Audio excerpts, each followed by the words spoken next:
أعوذ بالله من الشيطان الرجيم. بسم الله الرحمن الرحيم.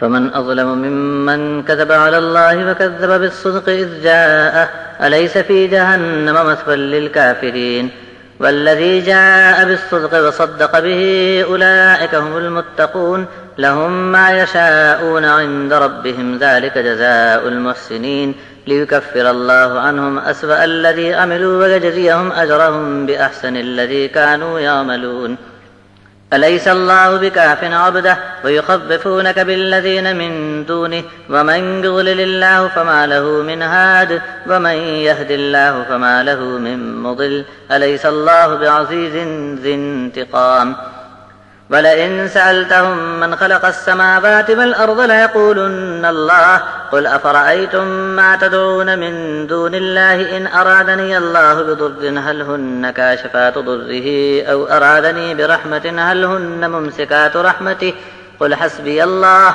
عليه يتوكل المتوكلون قل يا قوم اعملوا على مكانتكم إني عامل فسوف تعلمون من يأتيه عذاب يخزيه ويحل عليه عذاب مقيم إنا أنزلنا عليك الكتاب للناس بالحق فمن اهتدى فلنفسه ومن ضل فإنما يضل عليها وما أنت عليهم بوكيل۔ پھر بھی جو کوئی اللہ پر جھوٹ بولے اور سچائی صداقت اس تک پہنچا دی جائے تب بھی اسے جھٹلائے، بھلا اس سے بڑا ظالم اور کون ہو سکتا ہے؟ ایسے کافروں کا ٹھکانہ جہنم میں نہ ہوگا تو اور کہاں ہوگا؟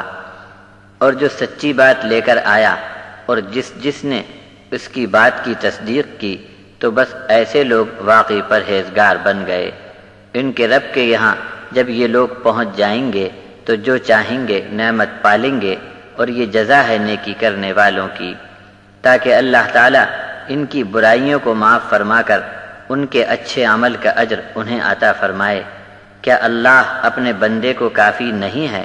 اور یہ لوگ اللہ کے سوا دوسری طاقتوں سے تم کو خوف دلانا چاہتے ہیں، اور جس کو اللہ راہ سے دور پھینک دے پھر اسے کوئی راستہ نہیں بتا سکتا، اور جس کو اللہ ہدایت پر چلا دے پھر اس کو راستے سے دور کوئی نہیں کر سکتا۔ کیا اللہ تعالیٰ انتقام لینے کی طاقت نہیں رکھتا؟ اگر آپ ان سے پوچھیں کہ آسمانوں اور زمین کو کس نے پیدا کر دیا، جواب میں بس یہ لوگ ایک ہی بات کہہ سکتے ہیں کہ اللہ نے۔ پھر آپ ان سے یہ بھی سوال کرو کہ بھلا کچھ تو غور کر کے دیکھو کہ اللہ کے سوا جن سے تم دعا کرتے ہو، اگر اللہ مجھے نقصان پہنچانے کا ارادہ کرے تو کیا ان کی پوری فوج مل کر بھی مجھے اس نقصان سے بچا سکتی ہے؟ یا اگر اللہ مجھے اپنی رحمت سے نواز دے تو کیا یہ لوگ اس کی رحمت میں رکاوٹ ڈال سکتے ہیں؟ آپ کہہ دو کہ ہر حال میں مجھ کو تو بس اللہ کافی ہے۔ کسی بھی بھروسہ کرنے والے کو صرف اللہ پر بھروسہ کرنا چاہیے۔ آپ کہہ دو کہ اے برادران قوم، اپنی جگہ تم بھی عمل کیے جاؤ، میں بھی اپنا کام کیے جاؤں گا، بس بہت جلد تم کو معلوم ہوا جاتا ہے کہ وہ کون ہے جس پر ذلت ڈالنے والا عذاب ٹوٹ پڑے گا اور ہمیشہ قائم رہنے والے عذاب میں اس کو رہنا ہوگا۔ بے شک بات یہ ہے کہ ہم نے انسانوں کے لیے سچ بتانے والی کتاب آپ پر نازل فرما دی۔